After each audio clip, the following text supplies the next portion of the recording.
Hello everybody, it's Barbara Ann. Welcome back to my channel, Straight Out of Context. I don't completely disagree with Gypsy here because I had a parent who's no longer here who tended to hoard certain things, not like in a traditional sense that you think of hoarders like on a TV show, but yeah, I absolutely hate it. Growing up, it was a huge source of anxiety for me, and that is something that I still have today, is severe anxiety. So I can relate to that, but as far as the other things that she said her mother did to her, the worst out of all of them that she can come up with is hoarding and throwing away empty bottles. In the same breath, she was almost 24 years old and she had every obligation to clean that house as much as her sick mother did. Despite that, I have this clip that I want you guys to see because it's relevant to the narrative that Lifetime is allowing Gypsy Rose Blanchard to paint in season 2. Show me the receipts. That's what I gotta tell her because she said she lived in the next town from me. No, she does not. She says a lot of stuff. And if she does, she don't know y'all though. Like, no one she cares. probably don't even know what a treta is. If she don't know what a treta is, then she's not from here. true. Good. And I can't say it out loud what it is because I don't want to give it away. But yeah, it grows wild. So weird. I've never seen this girl. I don't know who she is. I don't know who her family is. If I know her family, well, okay. That is Christy Blanchard, Gypsy Rose's stepmother, taunting a creator named Ivory Rose Grows Wild, who is from the Bayou. And when she does actually react, they use that baited reaction in the TV show, and Lifetime is allowing her to do it without putting the full context together. And then they further contact law enforcement after they baited that reaction out of her to further run the narrative that Gypsy Rose Blanchard is a victim. Well, there's this girl that's been on TikTok doing stuff, and me and Rob were out of town. She was home alone, and she did a TikTok live stream. Oh, that's pretty. Thank you. In front of the house, recorded the house, and called us out to go and fight her. Okay. I could play this for y'all. If you don't mind. I don't know. Can we put it in? Live, starting our car up, and we're going on a field trip. Look.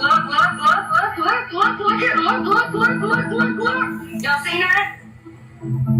But I'm not 15 minutes from y'all. I'm so done with these people.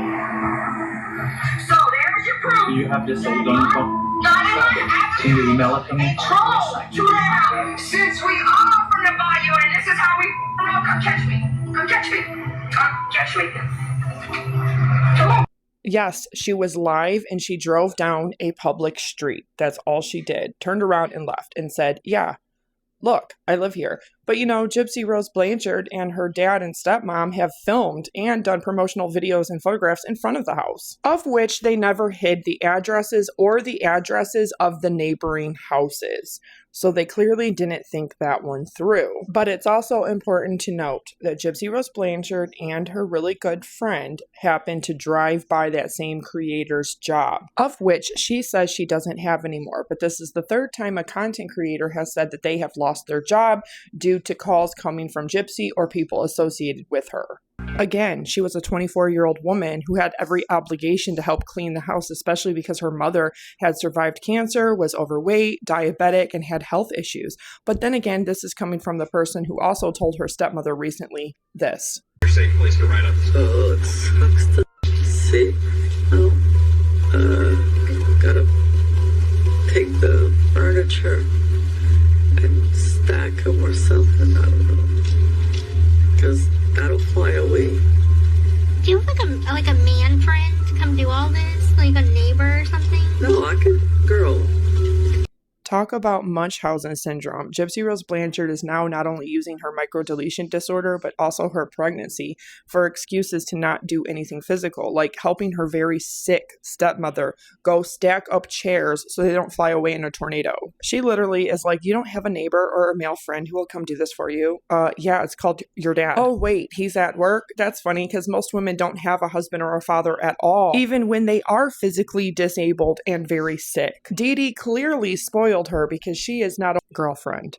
ex that he left you for 5.5 years. She must be very beautiful if there's this kind of jealousy going on. She also sent her information to a couple different content creators, including Conspiracy and Ash2Trippy on TikTok, in hopes that they would dox her or put her information out to make it look like Ken is not bisexual. Instead of doing that, doxing, stalking, harassing, cyberbullying, they showed Gypsy's messages on how she was trying to get them to do that. Manipulation by proxy, the same thing she does to her. Yeah, he left her to come back to you after you had cameras and attention and some kind of infamy. And of course, he moved quickly from Texas to Louisiana. He's going to hold on to cards and pictures. He was with her for 5.5 years. Not everybody can just discard and dispose of people like you do, Gypsy.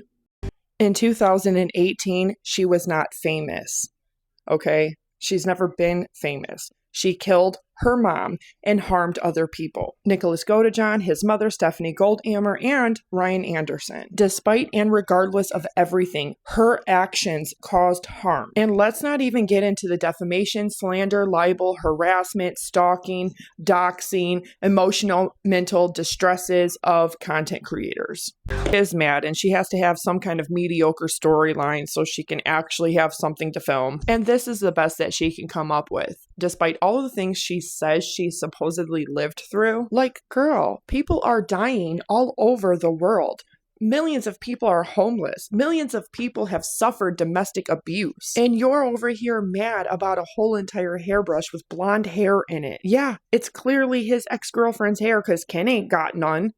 You know, she doesn't like salad, she doesn't like steak, she doesn't like seafood, but she does like to play with food and send it to her master, Nicholas Godejohn. Humiliation play is a form of foreplay, just so you know. Some people are into that kink. Clearly, Gypsy is, because this was all her doing that kind of thing. Yeah, she's going to the trash room to show you the trash that is in the trash because she doesn't like it not being in the trash. So she can berate you on moving day about not putting trash inside of the trash. Oh, so she can clean and pack and do everything for Ken, but she can't even help her sick stepmother go get the chairs with the impending hurricane tornado weather coming their way. Things in the past can't just be disregarded when it affects other people's futures. And that's clearly what murder and lying does to people. You know, unfortunately, that's just forever. You can't escape that kind of past. You can't get over it. You can't just can clean up and pack really quick because she did it in less than a day when she was leaving Ryan Anderson, her husband. And now she's really hot to trot to get Ken to want to be her husband number 2. But I don't think Ken wants to marry her because he keeps trying to allude to it, but he really ain't serious because he would have did it. All she's doing with nitpicking and berating is going to drive him away further and make him not want to marry her. But you let me know what you think. Do you think that Gypsy and Ken are going to work it out, or are they doomed? And don't forget to subscribe, like, turn on notifications, and share.